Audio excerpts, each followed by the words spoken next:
You start your pre-flight inspection in the cockpit. Steps are provided on either side of the fuselage, or you may enter from the cargo compartment. There is much more to inspect on the H-19 than on the reconnaissance-type helicopter, so you will be shown only the main steps of a pre-flight. To make sure the aircraft is cleared for flight, first examine Form 781. Next, turn on the battery and miscellaneous inverter switches to check the fuel quantity in both the fore and aft gas tanks. Then turn off both switches. Release the rotor brake to enable you to turn the rotor head later on during its inspection. That's all in the cockpit at this time. The next area to check is the cabin. All cabin equipment must be inspected carefully. Start with a fixed light. The switches should be in the off position. The fire extinguisher should be in place, secure, and indicate proper pressure. Now, proceeding in a clockwise fashion around the cabin, check the condition of the passenger seats and safety belts on the right side. Then see that the heater-damper control is in its proper position. Next, check the baggage compartment. To remove the door and to prevent damage, carefully release all 4 fasteners. Visually check the inside of the compartment. Make sure there are no loose articles that may cause damage. See that it has not been excessively loaded. When you replace the door, make certain that all fasteners are secure.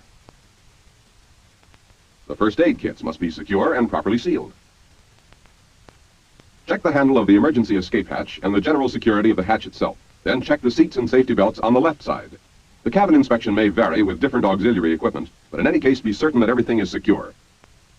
After completing your inspection of the cabin, open the 2 clamshell doors which house the engine compartment. Don't let go of the doors until they are securely fastened. They could be damaged by wind or the downwash of another helicopter.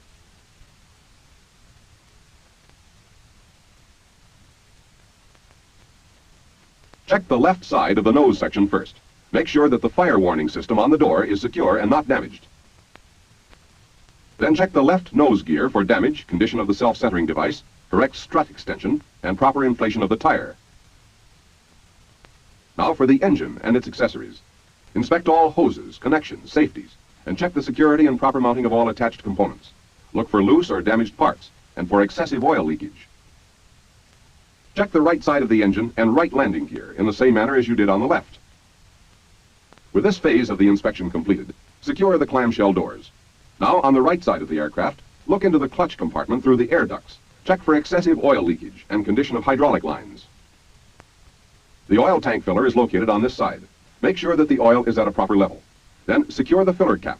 Also check the security of the filler cap for the forward fuel tank.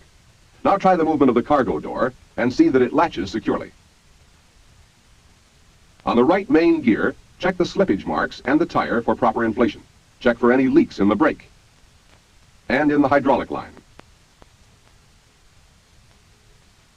See that the shock struts are extended to the proper length. Then check the security of the filler cap on the aft fuel tank. As you continue around the aircraft, observe the general condition of the skin. Look for cracks, dents, and missing rivets. Remove the access panel on the right side to inspect the battery and other installed equipment. Make sure that the circuit breakers are correctly set. Replace and secure the panel. Make certain each fastener is properly positioned. Visually check the condition of the tail boom and antenna as you proceed aft. Observe the general condition of the tail pylon. Make sure that the right stabilizer and tail guard are secure and undamaged. Inspect the control cables and check for oil leakage from the intermediate gearbox. Look through the inspection window at the base of the pylon to check the oil level in the intermediate gearbox.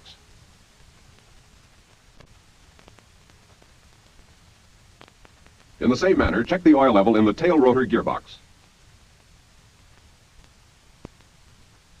Then inspect the condition of the tail rotor blades and the pitch change mechanism. Since it is impractical to examine them closely, be sure your visual check is thorough. Continue the inspection on the left side of the aircraft. On this side, just as on the right, check the tail pylon, stabilizer, tail boom, antenna, and fuselage. On this side, you also check the static port and heater exhaust for obstructions, and the upper aft strut pin for freedom of movement. Next, inspect the left main landing gear in the same manner as you did the right. Also, the static ground wire, which is on this side. When you complete this, crawl under the fuselage and drain some gasoline from the aft tank. to check for water and foreign matter. The cargo sling should be properly stowed. Check the forward tank for water and foreign matter.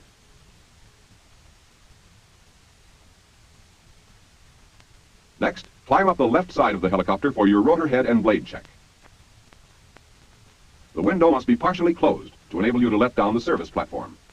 Now for the head assemblies. On each, check the pitch change link for tolerance, anti-flap restrainer for freedom of movement, star plate for free movement and tolerance, and blade lock for position and safety. Make sure the damper is not binding and that the fluid in its reservoir is at the proper level. Next, turn the rotor to check for freedom of movement and general condition of the blades. Inspect each head assembly in the same manner as before, looking for damage, cracks, and excessive wear. Through the window aft of the cockpit, check the oil level of the main gearbox and servo reservoir. Also look for signs of excessive oil or fluid leakage. That completes your inspection on the left side. As you climb down, secure the service platform.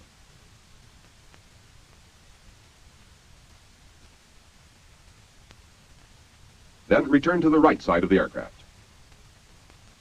and climb to the cockpit. Check the condition of the right cockpit window and service platform. Now for the pitot tube. Remove the cover and inspect its general condition. That completes your outside inspection, so enter the cockpit. In the H-19, the right side is the pilot side. Before fastening the safety belt, remember to adjust your shoulder harness, an added safety feature on this aircraft. The ends of the harness are looped to the safety belt fastener. Next, put on your headset. Now to check the flight controls for freedom of movement. They are the same controls you used on the H-13. Cyclic, pitch, throttle. After checking it, leave it closed. And finally, anti-torque pedals. Set the fuel selector switch to the fullest tank. The mixture control on the right of the quadrant is set full back to idle cutoff. The other levers are set full forward. Make sure the rotor brake is released. Turn on the battery and correct fuel pump switches, then the flight and miscellaneous inverter switches. Prime your engine. Then, with the starter, turn the engine through a complete revolution before starting. This is your check for hydrostatic lock. After completing your starting procedures, increase engine RPM to 1700 and turn on the clutch pump switch. As the clutch starts to engage, engine RPM will fall and the rotor will start turning. Advance the throttle and raise engine RPM to between 1800 and 2000. Hold it there while the rotor continues to engage. When rotor RPM is risen to approximately 130, reduce throttle until the engine needle falls slightly below the rotor needle. Mechanical coupling will engage at this point. To complete the coupling, increase engine RPM until the needles join. Turn off the clutch pump switch and maintain engine RPM at 1700 for 2 minutes. This gives enough time for the oil to drain from the clutch. Then increase your engine RPM to 2000 for your servo check. In order to make this test, turn off the servo switch. The cyclic should offer resistance, but not bind. Turn the servo switch back on, and again check the cyclic. It should operate smoothly and easily, and without vibration. Next, make a normal magneto check, just as on the H-13. After completing your mag check, close the throttle momentarily to split the needles. This is to test the freewheeling unit. Now join the needles and bring the engine to its operating RPM, 2350. Then as soon as the chocks are removed, you are ready for the first maneuver, taxiing. With pitch full down, release the parking brake and set the cyclic slightly forward. The helicopter may start moving now. If not, as in this instance, it may be necessary to apply a slight amount of pitch to get started. As it moves forward, control your speed with cyclic and brakes.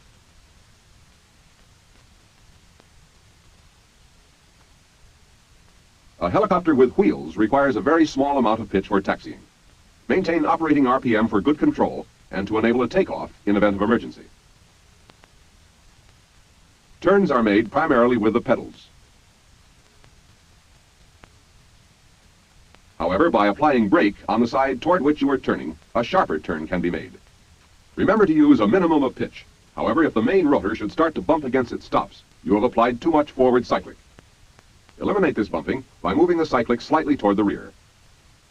The more advanced wheel and brake system of the H-19 makes taxiing and turning easier than in helicopters equipped with skids.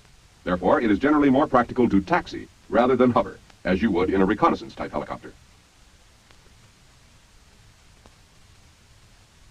Apply foot brakes evenly on both sides when you want to stop. Before all takeoffs, a pre-takeoff check is made. All flight controls are tested for smoothness of operation. Engine, fuel, and transmission instruments are checked for readings within their proper operating range. Also check flight instruments and radio. To take off to a hover, start with pitch down, cyclic in neutral.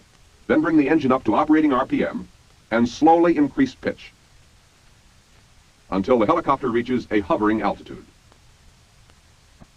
Normally, this will be between 5 and 10 feet. The H-19 pedals offer more resistance than on lighter helicopters. Hovering to the rear should be avoided because of limited visibility. Other than this, the H-19 can be made to perform all the hovering maneuvers which you learned in other helicopters. Hovering turns are made with the pedals. Avoid fast rates of turn, since too much stress can damage the tail pylon. The H-19 can make a normal takeoff either from a hover or directly from the ground. From a hover, the takeoff is essentially the same as in an H-13. Be sure to avoid an excessive nose-low attitude. Now let's take a look at a normal takeoff directly from the ground. Generally employed with critical loads and under some confined area conditions, it requires good coordination and timing. Begin this maneuver at operating RPM. Smoothly apply pitch as you add throttle to hold your RPM. As you break ground, the helicopter should pivot and move immediately into forward flight. Again, be sure to avoid an excessive nose-low attitude. As you gain effective translational lift, level and establish a normal climb. When you first practice auto rotations in an H-19, you should make a power recovery. Enter auto rotation at 500 feet at an airspeed of 60 knots. As in other helicopters, start the auto rotation by lowering pitch and reducing throttle. Add a slight amount of throttle to keep the engine running smoothly. If rotor RPM becomes excessive, it may be necessary to add a small amount of pitch. Maintain airspeed at 50 to 60 knots during auto rotation. To prevent a high rate of descent, only flare auto rotations are made in an H-19. When you are 50 to 75 feet above the ground, flare the helicopter to dissipate airspeed, stop your rate of descent, and increase your rotor RPM. After leveling the helicopter, make a normal power recovery at a hovering altitude. Once this is mastered, the next step is to learn to auto-rotate to the ground. Touchdown should be made in a slightly tail-low attitude and with forward speed. As you gain greater proficiency, slower touchdown should be made to prepare for landing on rough surfaces in emergencies. To make a normal approach in an H-19, you follow the same general procedures you learned in your primary flight training. However, the difference in weight and speed of this aircraft will place a higher requirement on your planning and judgment. This is especially noticeable when turning into the final approach. Practice will develop accuracy.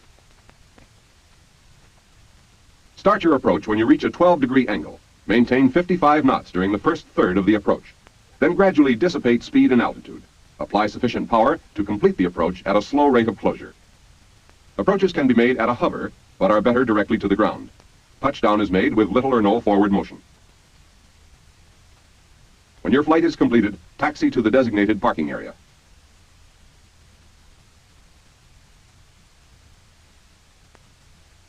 After parking, you are ready to start your standard engine shutdown procedure. Apply toe brakes firmly on both pedals and set the parking brake. Perform a normal magneto check as you did in your starting procedure.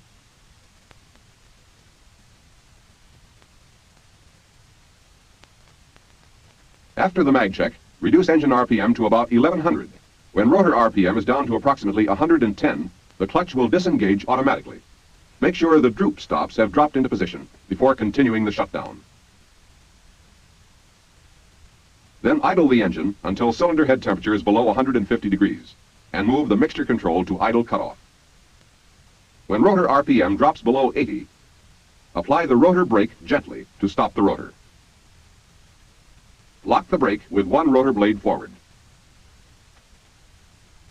Finally, starting at the top of the main switch panel and working down, set all of the switches in their proper shutdown positions.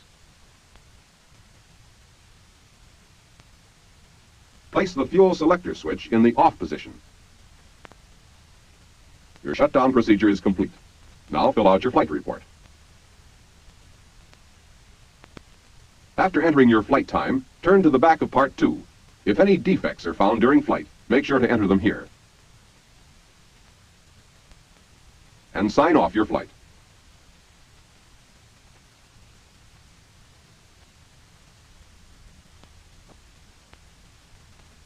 The H-19 is one of the most widely used Army helicopters. This utility aircraft has many advantages over the smaller reconnaissance helicopters with which you are already familiar. Its operation, however, is essentially the same. Now let's review the main points we covered in making the transition to the H-19. Learn to make the pre-flight inspection systematically and thoroughly. Correct cockpit procedure ensures a safe start. Taxiing on wheels isn't difficult if you keep pitch to a minimum. Hovering is generally the same as in smaller helicopters, but used less often. In a takeoff, avoid excessive nose-low attitude. A flare auto-rotation is the only type used in an H-19. Your approach should be slow and well under power for accuracy and precision. Learn the correct engine shutdown procedure to make sure nothing is overlooked or forgotten. In transition, as in your earlier training, your most valuable tools are firm procedure and a positive technique. Hello ji, कैसे हैं आप सब लोग। Welcome to my YouTube channel. आप देख सकते हैं miss कोमल नूर का बेटा ये खड़ा हुआ है और ये मेरे मजदूर काम कर रहे हैं। ये दानू बैठा हुआ है, उसके साथ ये कोमी क्या कटो उसके बाद ये आप देखें, ये मैं हूँ और ये मिस कोमल नूर का बच्चा है। तुम किसका बच्चा हो बेटा? ये अली खड़ा हुआ है, ये मलिक मकसूद। और आप कोमल नूर के बेटे को देख लें। उसके बाद ये देखें, ये मिस ये रमजरानी का बच्चा खड़ा हुआ है। उसके साथ ये हमारा मिस्त्री शानी खड़ा हुआ है और ये हम दुकान बना रहे हैं। आप देखें, हमने ईंटें भी मंगवाई हुई हैं। एक ट्राली रात मंगाई थी, एक 2 दिन पहले। और ये देखें पिंडी जा रहा है। उसके साथ ही उस्ताद रिजवान जरा हाथ हिला दो उस्ताद। बोतल पिला ये सब लोग मुझे कह रहे हैं कि हमें ड्यू बोतल पिला दो, लेकिन मैं नहीं पिलाता क्योंकि मेरे पास पैसा नहीं है। यार क्या करें, यूट्यूब आगे जा नहीं रहा है, इस वजह से पैसा नहीं है। अब ये देखें, मैं जरा बाहर जा रहा हूँ। कोमल नूर देखें दोबारा वापस जा रहा है, बोतल भी नहीं पी रहा। कोमल नूर इधर आ जाओ। उसके साथ ही देखें ये दूसरा बच्चा जो है ना बगा, जो सामने बैठा हुआ है। और ये व्लॉग यहीं तक इख्तिताम हुआ और मैं जो है ना शाम को आपको दोबारा से मिलूंगा।